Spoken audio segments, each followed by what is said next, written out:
जीवन के सफर में रुकावटें क्यों आती है। एक गांव में एक व्यक्ति था जो हमेशा परेशान और दुखी रहता था। उसे हर बात में कोई न कोई कठिनाई दिखती थी। कभी पैसों की तंगी, कभी रिश्तों की उलझन, तो कभी जीवन की अनिश्चितता।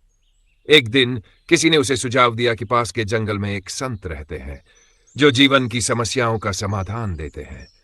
वह व्यक्ति तुरंत संत से मिलने चला गया। संत एक नदी के किनारे ध्यान में बैठे थे। परेशान व्यक्ति ने संत को अपनी सारी समस्याएं बता दी।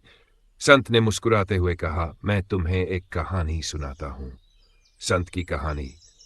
एक बार एक किसान अपने खेत की जुताई के लिए बैलगाड़ी लेकर जा रहा था। रास्ता उबड़ खाबड़ था और जगह जगह गड्ढे थे। अचानक बैलगाड़ी का पहिया एक बड़े गड्ढे में फंस गया। किसान ने पहले पहिया निकालने की कोशिश की, लेकिन नहीं निकाल पाया। वह परेशान होकर बैठ गया और सोचने लगा कि अब क्या किया जाए। थोड़ी देर बाद एक राहगीर वहां से गुजरा। उसने किसान को देखा और पूछा, तुम ऐसे क्यों बैठे हो? किसान ने कहा, पहिया फंस गया है, इसे निकालने की मेरी सारी कोशिशें बेकार हो गई। राहगीर ने मुस्कुराकर कहा, क्या तुमने कभी सोचा है कि यह गड्ढा यहां क्यों है? किसान ने हैरानी से कहा, नहीं। राहगीर ने समझाया, यह गड्ढा तुम्हें यह सिखाने के लिए है कि जीवन में जब तुम रुकावटों का सामना करते हो तो रुकने के बजाय अपने प्रयासों को सही दिशा में लगाना चाहिए।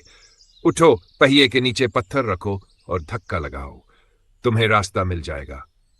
किसान ने वैसा ही किया और कुछ ही समय में बैलगाड़ी फिर से चल पड़ी।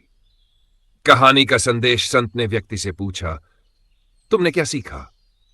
व्यक्ति ने जवाब दिया, जीवन की रुकावटें हमें कुछ नया सीखने और अपने प्रयासों को बेहतर बनाने का मौका देती है।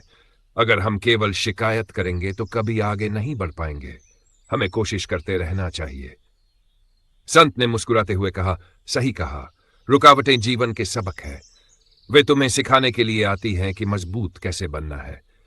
जब भी जीवन कठिन लगे, खुद से पूछो कि इस स्थिति से मैं क्या सीख सकता हूं। उस दिन से वह व्यक्ति अपनी समस्याओं को सीखने के अवसर मानने लगा और उसका जीवन बदल गया।